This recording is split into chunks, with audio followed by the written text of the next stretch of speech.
Imagine a Saturday afternoon in the summer of 1955. 32,000 people packed into a ballpark so tight you could smell your neighbor's hot dog. A ballpark where the brass band played whether you wanted them to or not, where vendors knew your name, where the outfield wall was so close to home plate that hitting it wasn't a feat, it was a conversation. This was Ebbets Field. This was Brooklyn. And on any given night, this was the loudest, most alive place in America. And then, one day, it was all gone. To understand what New York lost in 1957, you first have to understand what it had. New York City in the 1950s was not one city. It was 5 boroughs, 5 distinct worlds. And while Manhattan had its skyline and its glamour, Brooklyn had something Manhattan could never buy. It had the Dodgers. The Brooklyn Dodgers weren't just a baseball team, they were a borough. Jackie Robinson breaking baseball's color barrier in 1947 didn't just happen in Brooklyn, it belonged to Brooklyn. A working-class, immigrant, integrated neighborhood watching an integrated team. That meant something. It still does. Across the river in Upper Manhattan, the New York Giants called the Polo Grounds home, a different kind of club. Older, more reserved, with her own legends like Willie Mays and the ghost of John McGraw still haunting the dugout. Giants fans and Dodgers fans had a rivalry so fierce it made family reunions uncomfortable. And then there were the Yankees. The Yankees won everything. The 49, 50, 51, 52, 53 World Series, 5 in a row. They were clinical, efficient, dynasty as a business model. Brooklyn fans hated them, not always with malice, but with the particular contempt the underdog reserves for the powerful. Beating the Yankees in the World Series wasn't just a victory. For Brooklyn, it was justice. In 1955, they finally got it. The Brooklyn Dodgers won the World Series. Their World Series, the one they'd been promised and denied and promised again. They could not have known it would also be their last. The betrayal. His name was Walter O'Malley, owner of the Brooklyn Dodgers since 1943. A businessman first, a baseball man second, and in the minds of millions of Brooklynites for decades to come, a villain without equal. The official story O'Malley told was simple. Ebbets Field was aging, attendance was declining, Brooklyn needed a new stadium, and the city wouldn't help him build one. That part is true. By the mid-1950s, Ebbets Field held fewer than 33,000 fans, no parking, no room to expand. O'Malley had a site in mind, the Atlantic Yards in Brooklyn, a sprawling rail yard that could host a brand new ballpark. He went to the city, he asked for help acquiring the land, and he ran directly into Robert Moses. Robert Moses was perhaps the single most powerful unelected official in American history. Parks Commissioner, construction coordinator, the man who built the highways, the bridges, the public works that defined modern New York. He answered to no one, and he had decided that a baseball stadium was not a proper use of public land.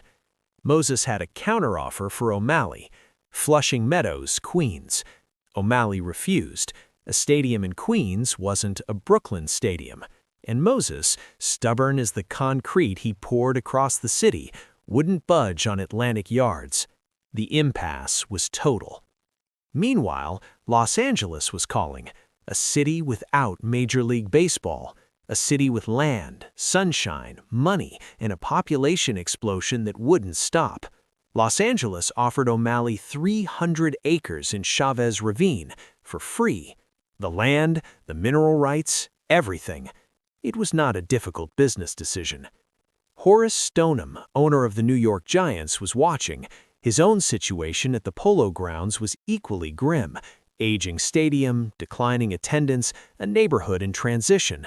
When O'Malley approached him, Stoneham was already looking at Minneapolis for a relocation. O'Malley redirected him. Come west. San Francisco needs a team too. And just like that, in August of 1957, the announcements came. The Brooklyn Dodgers were moving to Los Angeles. The New York Giants were moving to San Francisco. New York City, the largest sports market in the world, was losing 2 of its 3 Major League Baseball teams simultaneously. Brooklyn didn't just lose a team.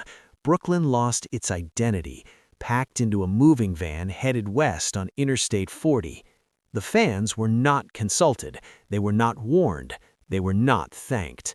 They were simply abandoned. The heartbreak. The 1957 season played out like a funeral that nobody could stop attending. Fans showed up knowing it was the end. What else could they do? You don't stop loving something just because it's leaving. You hold on tighter. You memorize it. September 24th, 1957. The Brooklyn Dodgers played their final game at Ebbets Field. It was a Tuesday night. They beat the Pittsburgh Pirates 2-0. Only 6,702 people were in the stands. 6,702 people. For a team that had drawn over 1 million fans a season, for a borough of 2.6 million people, 6,000 showed up to say goodbye. Maybe the rest couldn't bear it. Maybe they thought if they didn't go, it wouldn't be real. Gladys Gooding, the organist who had played at Ebbets for years, reportedly played Am I Blue as the fans filed out. Nobody tore down the fences that night. Nobody made a speech. The players changed, the lights went out, and Ebbets Field became a memory before it became a ruin. It was demolished in 1960. In its place, they built a housing project. Brooklyn writer Roger Kahn, who covered that Dodgers team and later immortalized them in The Boys of Summer, would spend decades trying to explain what the loss meant. It wasn't about baseball. It was about place, about belonging, about the idea that a community could build something together and have it taken from them without warning, without remedy, without recourse. That wound doesn't heal cleanly. It scars. The aftermath. The Yankees, of course, were still there, and for a city that suddenly had only one team, the choice for National League fans was intolerable. Root for the Yankees? Never. Root for nothing? That's not how baseball works. Baseball is not something you switch off. New York was a city in withdrawal. The pressure on Major League Baseball to return a National League team to New York became impossible to ignore. By 1960, a new franchise was approved. By 1962, they played their first game, the New York Mets. And here is where the story connects directly to the baseball city New York became. If you watched our first video on the Yankees-Mets Subway Series, you already know the punchline. But if this is your first time here, understand this: the Mets were not born from ambition. They were born from grief. Their colors were deliberate: Dodger blue, Giant orange, stitched together into a new uniform as a message to the orphaned fans of Brooklyn and Upper Manhattan. We remember. You belong here. Their first manager was Casey Stengel, who had managed the Yankees to 7 World Series titles and was now, at 71, presiding over one of the worst teams in baseball history with complete and cheerful detachment. The 1962 Mets lost 120 games. Their fans loved them anyway, because it was never about winning, it was about belonging again. Meanwhile, the Yankees dominated through the early 1960s, winning 5 straight pennants from 1960 to 1964. In a one-team city, their stranglehold was total. But something had changed. New York was a National League city at its roots. The Mets, however hapless, filled that space. And in 1969, they did something no one saw coming. They won the World Series. And the people who wept were not just Mets fans. Some of them were still, in their hearts, Dodger fans, Brooklyn fans, people who had waited 12 years to feel something like this again. There is a particular kind of loss in sports that has nothing to do with the score. It is the loss of a place where you knew who you were, where your grandfather took your father, and your father took you, where a game was never just a game. It was Tuesday night, it was summer, it was home. Walter O'Malley made a business decision.